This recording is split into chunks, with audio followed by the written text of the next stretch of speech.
अस्सलाम वालेकुम, मैं हूं अल्ताफ ताजिर और मेरा कंप्लीट इंट्रोडक्शन इस वीडियो के डिस्क्रिप्शन में मौजूद है। बंजारा यूट्यूब चैनल की तरफ से मैं लेकर आया हूं आपके लिए एक प्रोफेशनल प्रोग्राम जिसका नाम है स्किल्स डेवलपमेंट। आज इस प्रोग्राम की 4th एपिसोड है और अगर आप ये प्रोग्राम पहली बार देख रहे हैं तो मैं प्रेफर करूंगा कि आप इसकी फर्स्ट एपिसोड जरूर देखें ताकि इस प्रोग्राम को जो डिजाइन करने का पर्पस है वो आपको मालूम हो। हमने सेकेंड एपिसोड में एक टॉपिक शुरू किया था एक्सपोर्ट इंपोर्ट बिजनेस और आज उसका थर्ड पार्ट है। हमने पिछले एपिसोड में देखा था ऑर्डर कंफर्मेशन और आज हम देखेंगे order preparation. Order preparation mainly 2 हिस्सों पर होती है। पहला हिस्सा होता है प्री प्रोडक्शन प्रिपरेशन और दूसरा हिस्सा प्रोडक्शन इटसेल्फ। यानी कि हम बल्क प्रोडक्शन शुरू नहीं कर सकते उस वक्त तक जब तक हमारे पास कुछ चीजें कस्टमर से अप्रूव ना हो। ऑर्डर कंफर्मेशन के वक्त जो भी चीजें होती हैं वो या तो मैक्सिमम डॉक्यूमेंटेड होती हैं या एक आध कोई सैंपल फिजिकल होता भी है तो वो कस्टमर का प्रोवाइडेड होता है या सप्लायर ने अपनी कलेक्शन में से दिया होता है। कोई भी चीज उस ऑर्डर के मुताबिक 100% ऑथेंटिकेटेड फिजिकली अवेलेबल नहीं होती बल्कि उसमें कुछ ना कुछ मॉडिफिकेशंस ही होती हैं। जैसे अगर सैंपल कस्टमर को दिखाया गया है या कस्टमर ने अपना सैंपल दिया है तो वो किसी और कलर में होगा जबकि ऑर्डर के अंदर कुछ और कलर होंगे। हो सकता है मटेरियल चेंज हो सकता है स्टाइल के अंदर कोई मॉडिफिकेशन की गई हो। तो इसके लिए जरूरी है कि प्रोडक्शन शुरू करने से पहले कुछ चीजें ऑथेंटिकेटेड जो अप्रूव्ड हो कस्टमर से कि हाँ यही चीज ऑर्डर की गई है और प्रोडक्शन उस वक्त तक शुरू ना की जाए जब तक वो सारे अप्रूवल्स हमारे पास इन हैंड ना हो। इसीलिए जो पहला हिस्सा है वो है प्री प्रोडक्शन प्रिपरेशन। इसमें हमें मेनली 3 चीजों का ख्याल रखना होता है कि हमारे पास फैब्रिक जो है वो एक्चुअल अप्रूव्ड हो, हमारे पास ट्रिम्स एक्सेसरीज एम्बेलिशमेंट जो है वो ऑथेंटिकेटेड हो, पूरी अप्रूव्ड हो जैसी ऑर्डर की गई है वैसी, और हमारे पास जो सैंपल है जो गारमेंट है वो भी फिजिकल अप्रूव होना चाहिए, उसकी साइज, उसकी स्टाइलिंग, उसकी कंस्ट्रक्शन और उसके कलर के साथ। तो आइए इसको वन बाय वन देखते हैं कि पहले नंबर पे हम देखते हैं इसका फैब्रिक अप्रूवल। फैब्रिक हमने पिछली बार पढ़ा था, फैब्रिक की कंपोजिशन और उसका टेक्सचर। तो आज हम इसको मजीद डिटेल में देखेंगे। फैब्रिक में सबसे पहले जो होगा वो उसकी टाइप या उसका टेक्सचर भी कह सकते हैं उसको, कि अगर फैब्रिक निटेड है या वूवन है किस टाइप का है, और उसका टेक्सचर यानी कि वो ट्विल है, कैनवस है, पॉपलिन है, अगर नीट का है तो जर्सी है, फ्लीस है, टेरी है, इंटरलॉक है, रिब है। जो भी फैब्रिक होगा वो फैब्रिक का टेक्सचर और उसकी टाइप अप्रूव होगी। इसके बाद है फैब्रिक कंस्ट्रक्शन। पिछले एपिसोड में हमने फैब्रिक कंस्ट्रक्शन देखा था लेकिन वो इन डिटेल नहीं था, आज हम इसको डिटेल में देखेंगे। फैब्रिक कंस्ट्रक्शन मेनली वूवन में देखी जाती है। फॉर एग्जाम्पल कंस्ट्रक्शन है 20, 16, 108, 58, यानी 20 सिंगल थ्रेड और 16 सिंगल थ्रेड। वाप में 20 सिंगल थ्रेड, 108 थ्रेड पर इंच, और वेफ्ट में 16 सिंगल थ्रेड, 58 थ्रेड पर इंच। ये इसकी कंस्ट्रक्शन मेजर की जाएगी और यही फैब्रिक जो अगर ऑर्डर किया गया फॉर एग्जांपल जो भी कंस्ट्रक्शन, तो उसकी अप्रूवल उसी एक्चुअल फैब्रिक की कस्टमर से ली जाएगी।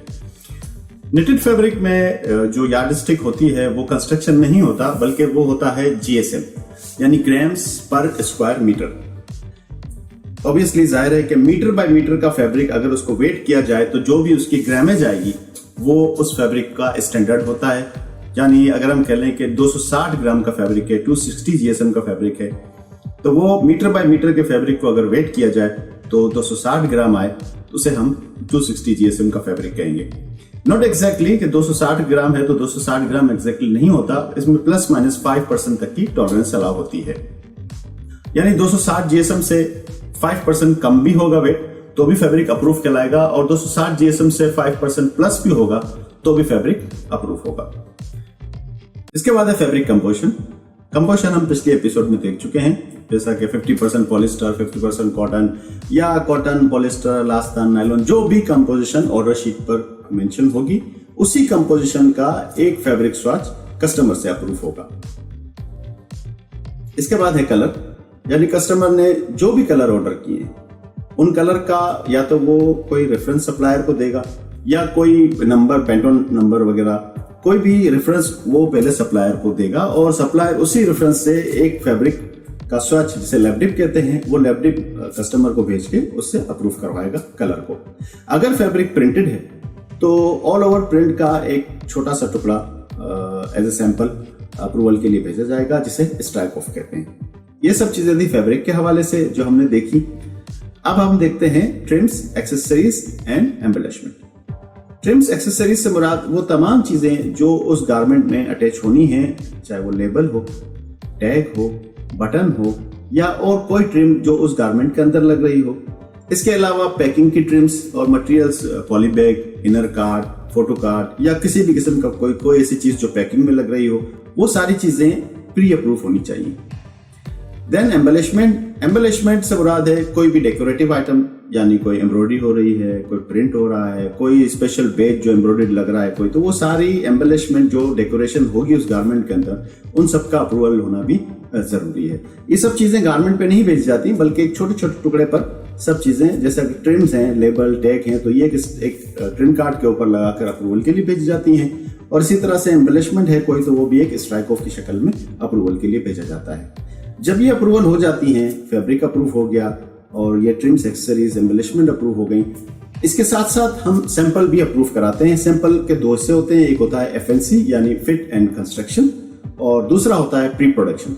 फिट एंड कंस्ट्रक्शन में जो मेनली अप्रूवल किया जाता है वो उसका स्टाइल और उसकी साइज यानी उसकी फिटिंग और उसकी कंस्ट्रक्शन, ये तीन चीजें उस FNC सैंपल के अंदर अप्रूव की जाती हैं। उसमें कलर की कोई कैद नहीं होती, आप किसी भी कस्टमर को किसी भी कलर में वो सैंपल भेजा जा सकता है। हाँ, फैब्रिक जो है वो वेरी क्लोजर होना चाहिए कि एक्चुअल फैब्रिक करीब होना चाहिए। FNC सैंपल के अप्रूव होने पर अब सप्लायर के पास सारी चीजें अप्रूव्ड होंगी, लेकिन टुकड़ों में, जैसे फैब्रिक अलग अप्रूव हुआ है, ट्रिम्स, एक्सेसरीज, एम्बेलिशमेंट अप्रूव हुई है, FNC सैंपल अलग जगह अप्रूव हुआ है। अब सप्लायर इस पोजीशन में है कि वो एक एक्चुअल गारमेंट बना सकता है, क्योंकि उसके पास सारी चीजें अप्रूव है।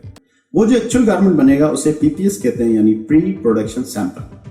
ये प्री प्रोडक्शन सैंपल जो है वो सारी चीजें उसके अंदर एक्चुअल जो ऑर्डर शीट में मेंशन है, जो ऑर्डर की गई है या कस्टमर ने ऑर्डर प्रोसेसिंग के दरमियान, अप्रूवल के दरमियान कोई चीज चेंज की है, तो उन तमाम चेंजेस के साथ वो सैंपल बनाया जाएगा और वो सैंपल कस्टमर से अप्रूव होगा। जैसे ही वो कस्टमर से अप्रूव होगा, अब सप्लायर इस पोजीशन में है कि वो बल्क प्रोडक्शन शुरू कर सकता है।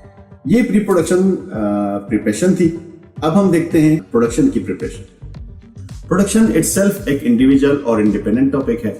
फ्यूचर में हमारा प्रोग्राम है कि हम एक प्रोडक्शन मैनेजमेंट के लिए भी एक टॉपिक डिजाइन करेंगे। फिल वक्त हम एक्सपोर्ट इंपोर्ट के हवाले से प्रोडक्शन को देखेंगे। प्रोडक्शन के दरमियान जो चीजें सप्लायर को देखनी होती हैं, उसमें मेनली ये होता है कि किसी किस्म का कोई वेरिएशन ना आ जाए, यानी कि फैब्रिक का बिहेवियर एनवायरनमेंट के हिसाब से, वॉशिंग के हवाले से या किसी भी हवाले से, हैंडलिंग के हवाले से चेंज ना हो रहा हो। कि फैब्रिक आया तो उस वक्त सही था, जब कटा और हैंडलिंग हुई उसकी तो फैब्रिक जो है वो फैलना शुरू हो गया या सुकड़ना शुरू हो गया। तो इन चीजों के लिए सप्लायर इटसेल्फ खुद ही मेजर लेता है, और अगर ऑर्डर क्वांटिटी बड़ी है तो एक 5%, 2%, 3% का ट्रायल रन दिया जाता है। कि फॉर एग्जांपल 10,000 पीस हैं तो 200-500 पीस का एक ट्रायल रन चलाया जाता है, जिसमें फैब्रिक का बिहेवियर या जो भी प्रोडक्शन प्रोसेस के हवाले से कोई चेंजेस आनी है तो वो चेंजेस के साथ बल्क प्रोडक्शन शुरू की जाती है। हाँ, ऑर्डर की क्वांटिटी छोटी है तो फिर उसके लिए बहुत ज़्यादा कॉन्शियस होकर या शुरू में 10-15 पीस ट्रायल रन चलाकर इसके बाद जो है वो बल्क प्रोडक्शन शुरू की जाती है। तो आज हमने देखा ऑर्डर प्रिपरेशन, और मुझे उम्मीद है कि ये इन्फॉर्मेशन आपके लिए काफ़ी फ्रूटफुल रही होगी। अगर कोई कन्फ्यूजन है तो आप कमेंट्स में लिख दें, मैं कोशिश करूँगा कि उसे इंडिविजुअली सॉल्व कर सकूँ। तो बहुत जल्द मिलते हैं अगली किस्त में। अपना ख्याल रखिएगा। अल्लाह हाफ़िज़।